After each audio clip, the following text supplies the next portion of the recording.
I want to talk more about the president-elect Trump and his big win at the White House this week and his economic plans in his second term. I want to bring in Joe Lonsdale, 8 VC founding partner and the co-founder of Palantir. Good morning to you.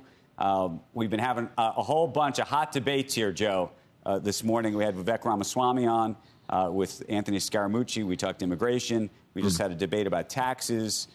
I'm curious if from your perspective, in terms of sort of number 1, 2, 3 on the economic piece of this, what you think is going to happen, what you would prioritize, but what you think is going to become the priority and what we're actually going to see.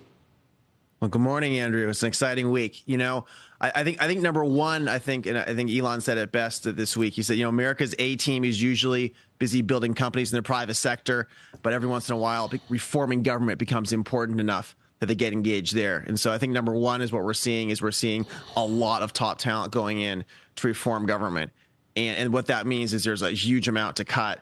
There's a huge amount to fix it. Pretty much every regulatory agency has just like nonsense going on, has like tons of grift, tons of waste, tons of things that need to be taken care of. And, you know, last administration, I think it took them a couple of years to get their footing. They weren't ready. They didn't know all the tricks of how they got stopped, you know, by what some people call the deep state. This time, I think the A team's there and they're ready and they're going really hard. So I think that's number one, and that's going to be huge for the economy if we can get that right and just like kind of get this nonsense and get this waste out of the way. You know, in terms of other areas, I mean that is every area, right? That's healthcare, right? This, you know, you have the A team with people like Brad Smith and others. There's so much we could do to deregulate things in healthcare and allow more competition, allow this AI wave to raise productivity there.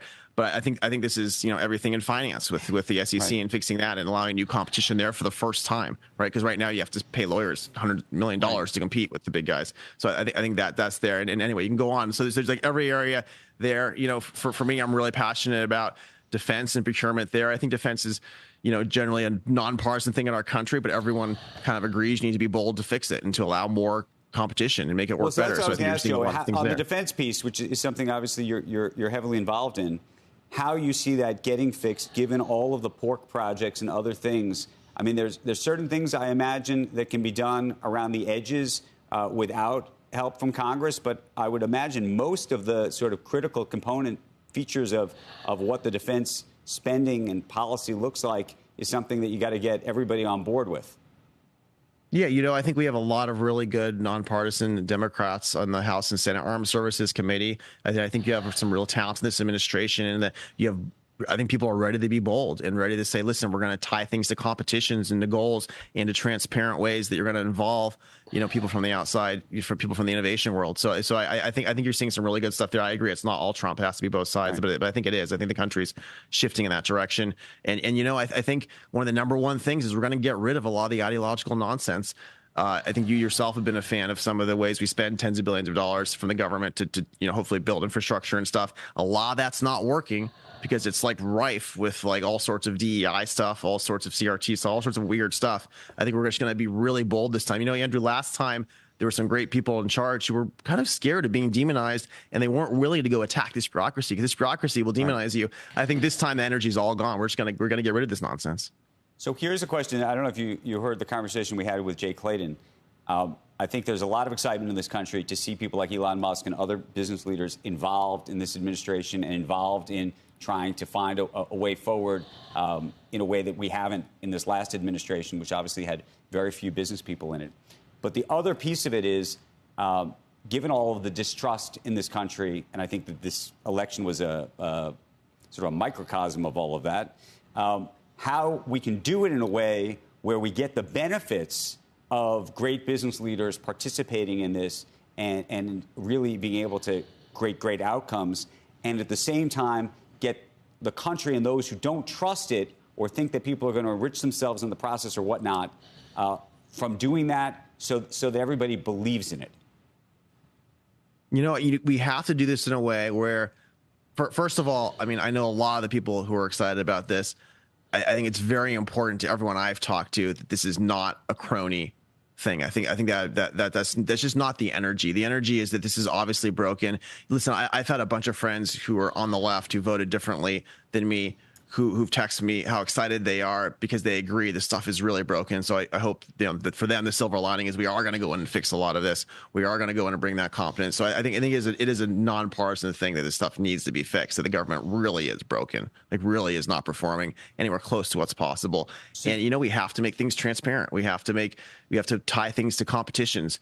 But Andrew, because it is so broken, I think it's going to be pretty easy to see that you guys were able to cut this huge amount, and everyone kind of agrees it works better. So it's not one of those things that's like on the margin, right? So I think, but I agree with you. It has to be done transparently. And that's going to be a challenge to hopefully show off that this is not about making money for any particular business. It's about making money for all of America by making this stuff work better.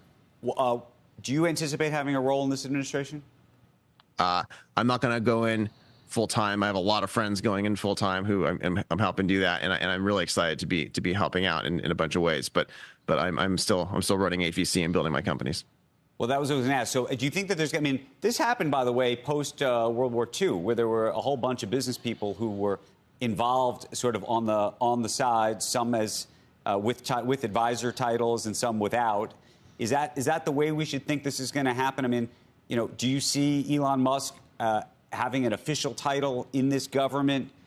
Is that going to be a confirmable a post that requires confirmation, for example, or do you see it as something different? How should we think about these roles? I think World War II is a really great example. I think we should aspire to that. If you look back in our country, in the middle of the 20th century, our government was more competent than it ever really had been before. And a lot of the best talent, you're right, did go in around that time. And American government the next 20 years did extraordinary things, right? That was when we hired some of the very best innovators in the world and did things like going to the moon.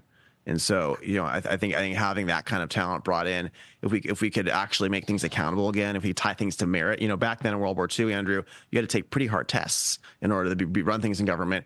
The left decided these tests were racist. Last generation, we got rid of all of them. So maybe we could do things like bring those back. And whether or not Elon gets confirmed an exact position or not, I think that's up to him. But he's going to be involved, and a lot of my other friends are going to be involved. So I'm really excited to bring that kind of merit back that we used to have in our government. Literally 30 seconds, but I have one question. Do you imagine, given how swiftly some of this may move in a fast way? I mean, Elon did say there could be temporary hardship in an effort to get to the other side, if you will. And how do you think Americans are going to feel about that, if in fact that's the case?